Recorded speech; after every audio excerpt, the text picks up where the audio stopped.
Bismillaahi Raxmaani Raxiim. Kusoo dhawaada barnaamijkeena wararka tibinta. Barnaamijkeena galabta wararka ugu doorroona waxaa ka mid ah uguna muhiimsan.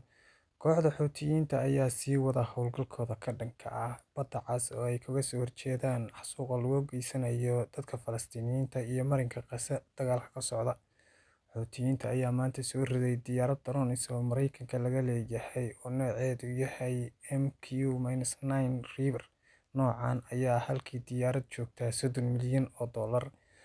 Tan ayaa noqonaysa diyaaraddii 8aad ee nooceeda ah oo ay soo ridaan Xuutiyiinta. Taas ayaa muujinaysa in Xuutiyiintu haystaan ama ay la yimaadeen qalab ka casrisan noocii hore ay ku dagaalamayeen. Weerarada joogtada ah ee maraakiibta maraysa badda cas ay ku hayaan ayay haatan waxay ku sii dareen weerarada cirka ah diyaaradaha cirka ay ka soo ridayaan.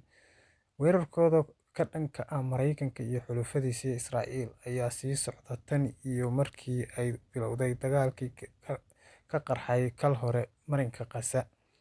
Israa'iil ayaa xasuuqeeda sii wata walow haatan ay soo tarayso inuu dagaalku weji kale sii yeelanayo mar ka dambeysa. Iiraan ayaa lagu eedeeyay Ruushka inay siinayaan Xuutiyiinta qalabyo kala duwan oo nooca looga hortago diyaaradaha cirka, kuwa sahanka iyo kuwa duqeynta ah.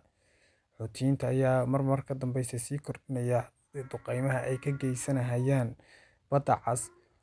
Tan iyo dagaalkii Oktoobar ayay Xuutiyiintu go'doomiyeen badda cas, maraakiibta ganacsiga, kuwa dagaalka iyo doomaha yaryar.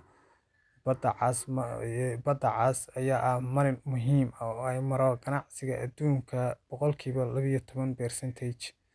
Tan ayaa ka dhigan in Xuutiyiintu mar ka dambeysa sii casriyeynayaan, waxaana laga cabsi qabaa gudaha Israa'iil inay ka geystaan weerarro isxigxiga oo saameyn ku yeesha Israa'iil laftigeeda.